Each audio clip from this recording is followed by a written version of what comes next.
하나님은 이스라엘 백성들에게 땅을 약속하셨습니다. 그 약속을 이루시는 과정으로 출애굽한 이스라엘 백성들에게 말씀을 주셨고 무사히 광야를 지나 가나안의 문턱에까지 이르게 해주셨습니다. 그런데 한 가지 난관이 있습니다. 하나님께서 주신 땅이니까 그냥 들어가서 이 땅 내 거거든 하면 되는 것이 아니라 그 땅에 살고 있는 가나안이라는 민족을 그들과 전쟁을 통해서 그들을 쫓아내고 그 땅을 차지해야 한다는 것이 그들에게 아주 큰 난관이었습니다. 게다가 그 가나안 땅에 사는 사람들은 어리바리한 사람이 아니었습니다. 전쟁도 잘하고 사악하기가 그지없는 엄청나게 두려운 존재들이었습니다.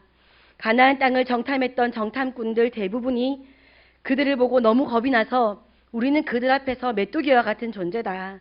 이 땅은 포기하는 게 낫겠다. 라고 보고했을 만큼 싸워보지 않아도 알 만큼 그들은 강력하고 두려운 존재였습니다.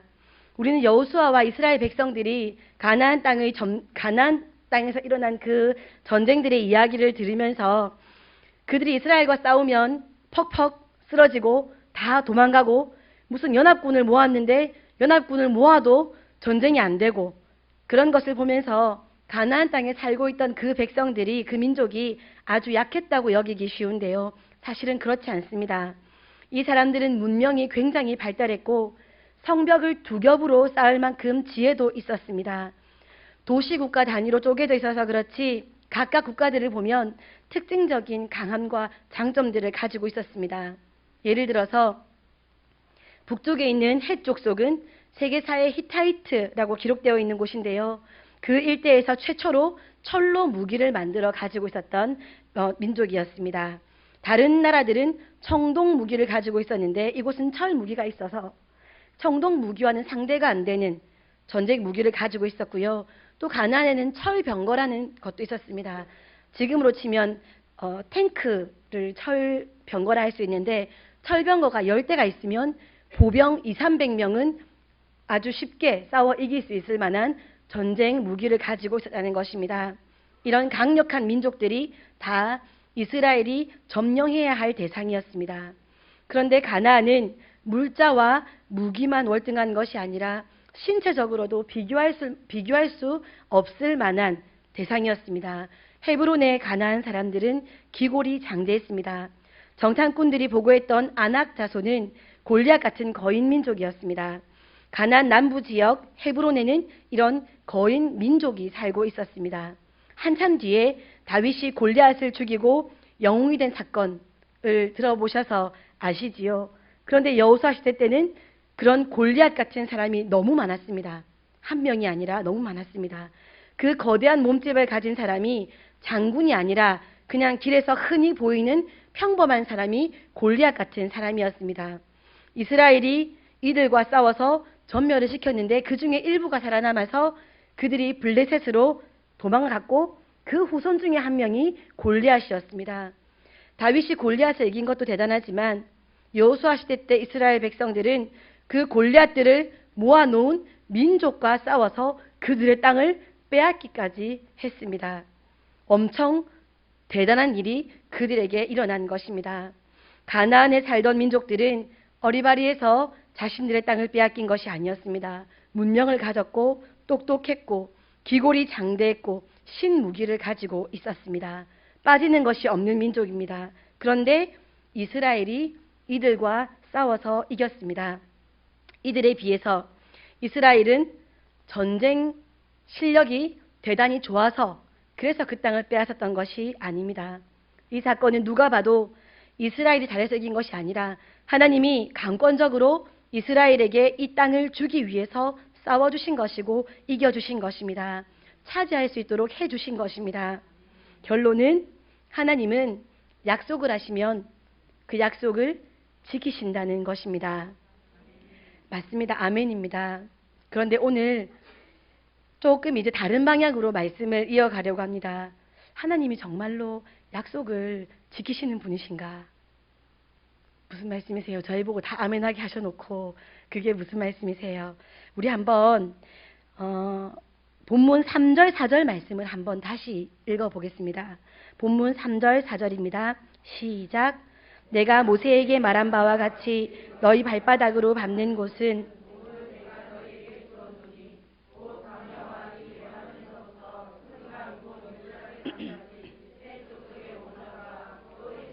대까지 너희의 영토가 되리라. 아멘.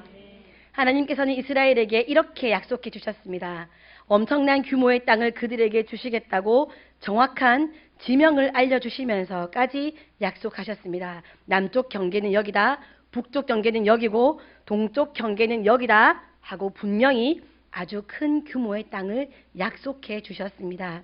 그런데 이후에 이스라엘이 가나안을 다 점령하고 각 지파별로 분배받은 땅은 하나님께서 약속하신 땅의 규모와 일치하지 않았습니다. 이스라엘은 하나님께서 약속하신 땅의 절반도 차지하지 못했습니다. 제가 예를 하나 들어보겠습니다. 제가 아파트 계약을 했습니다.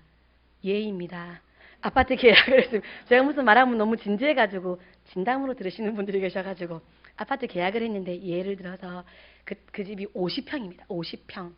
그래서 그 집을 사겠다고 돈을 모으고 아껴 쓰고 엄청나게 시간을 기다려가지고 이제 그 집에 이사를 들어가게 되었습니다.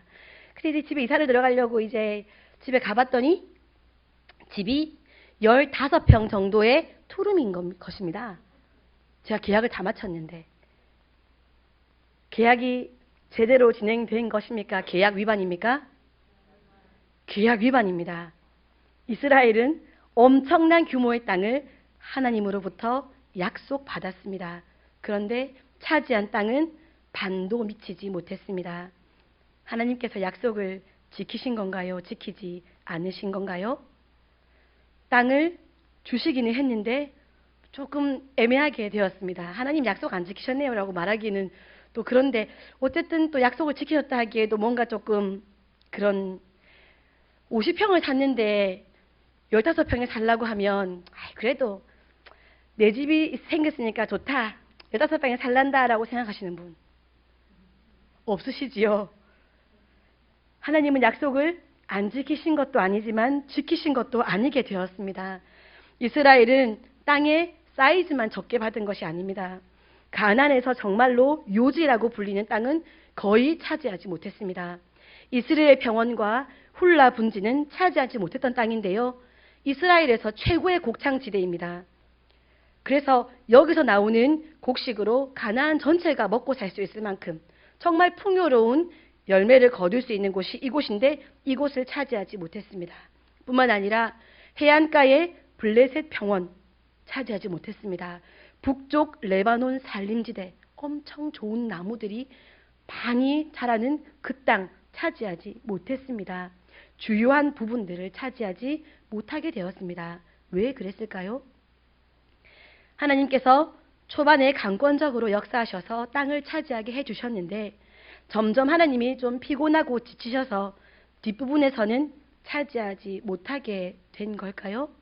절대로 아니겠지요. 해답은 3절에 있습니다. 3절 말씀을 우리가 다시 한번 읽어보겠습니다. 3절 말씀입니다. 시작. 내가 모세에게 말한 바와 같이 너희 발바닥으로 밟는 곳은 모두 내가 너희에게 주었노니. 아멘. 주었노니라는 말은 이미 주셨다는 말씀입니다. 과거형입니다. 그 넓은 땅 전체를 이미 이스라엘에게 주셨습니다. 그런데 이 문장 안에는 미래형의 표현도 있습니다. 너희 발바닥으로 밟을 곳입니다. 개역개정 성경에서는 밟는 곳이라는 현재형으로 번역되어 있지만 원어는 미래형입니다. 밟을 곳. 그리고 중요한 단어 하나가 번역에 생략되었는데요. 이스라엘 말로는 보라는 단어입니다. 뜻은 그곳에서라는 뜻입니다.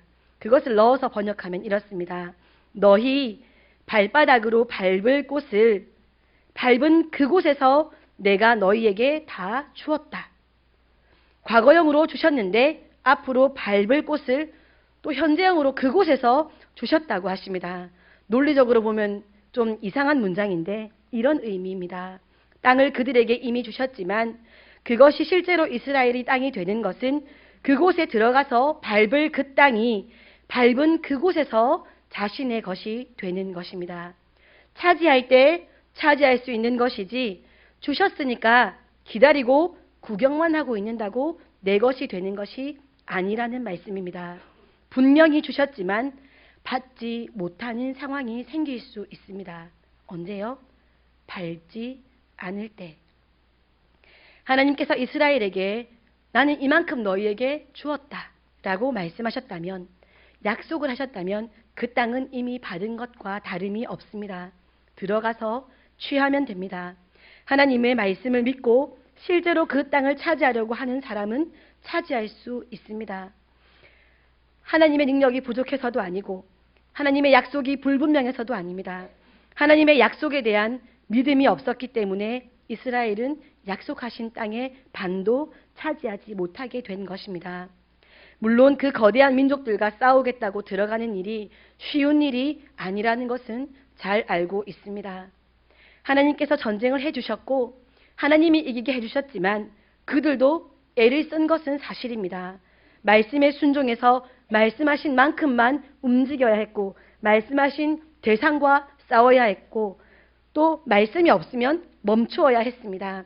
자신의 생각이 조금이라도 들어가면, 불순종하면 전쟁에서 졌고요. 이로 인해서 사람들이 죽었습니다. 전쟁을 하고 있는 상황이었지만 하나님 앞에서 정결해야 했습니다.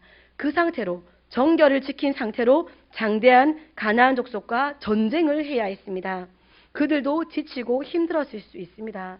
게다가 남아있는 민족들은 지금까지 싸운 사람들보다 더 대단한 무기와 능력을 가진 이들이었습니다. 전쟁을 앞두고 두려웠을 수 있습니다. 그리고 몸이 많이 지쳤을 수도 있습니다. 하지만 지금까지 차지한 곳을 돌아보면 남아있는 곳보다, 내가 지금 차지한 상대가 남아있는 곳에 비하면 물론 좀 쉬웠던 대상이었을 수 있지만 그조차도 내 힘으로 싸워 이긴 것이 아니라는 것을 너무나 분명히 알 수 있습니다. 이스라엘은 광야를 지나온, 전쟁에 대해서는 아무 지식과 경험이 없는, 정말로 전쟁에서 아무 역할을 할 수 없는 한 사람에 불과합니다. 지금까지 땅을 차지하게 하신 분은 하나님이셨습니다. 땅을 약속하신 하나님께서 그 말씀을 믿고 발을 내딛는, 믿음으로 움직이는 이스라엘에게 발로 디딘 곳을 주시고자 하나님께서 직접 싸워주셨다는 것을 모른다고 할 수 없습니다. 자신들의 능력과 재주, 지혜와 문명, 무기와 실력으로 싸워서 이긴 것이 아닙니다. 하나님께서 말도 안 되는 거대한 민족과 싸워주셔서 그들에게 차지하게 해주셨으니 남은 땅을 볼 때에도, 나의 좀 피곤한 육신을 바라볼 때에도 마찬가지로 하나님의 약속을 믿고 들어가야 했습니다. 우리의 발바닥으로 밟을 땅, 그곳에서 우리에게 주셨다고 말씀하십니다. 우리의 믿음과 믿음이 이끄는 순종을 요구하십니다. 그래서 하나님은 오늘 본문에서 여호수아에게 전쟁을 앞두고 체력을 키워라, 훈련을 해라, 무기를 만들어라, 이런 말씀을 하지 않으십니다. 7절, 8절 말씀을 해주십니다. 7절, 8절 말씀을 다 함께 읽겠습니다. 시작.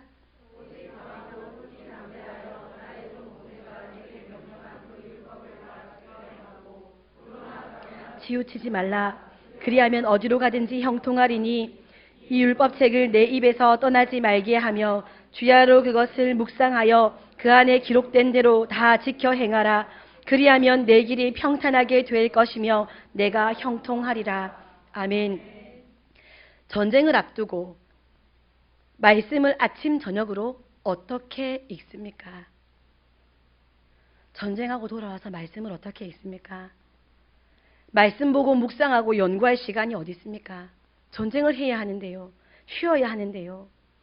그러나 하나님의 말씀을 믿고 따라가면 너희들의 길이 평탄하고 형통하게 된다고 말씀하십니다.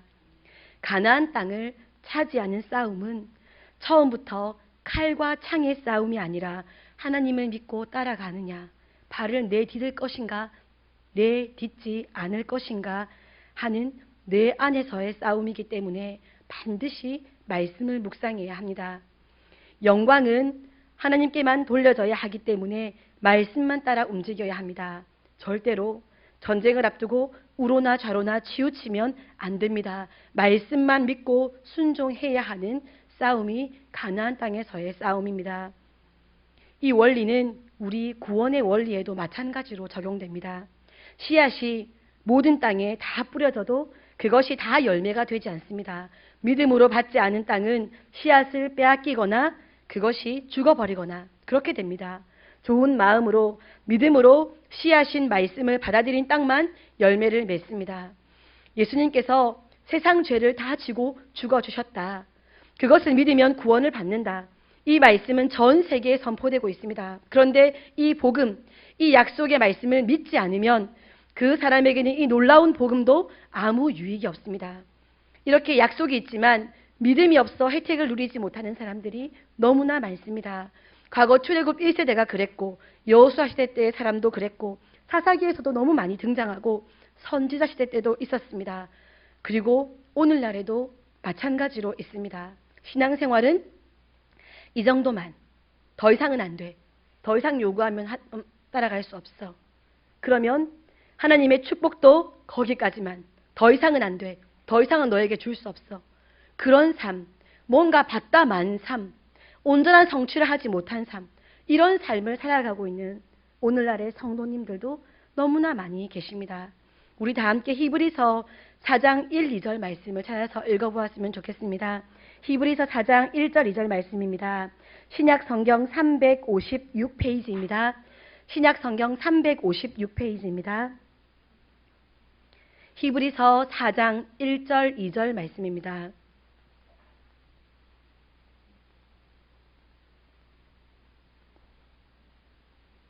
다 함께 봉독하시겠습니다. 시작. 그러므로 우리는 두려워할지니 그의 안식에 들어갈 약속이 남아 있을지라도 너희 중에는 혹 이르지 못할 자가 있을까 함이라.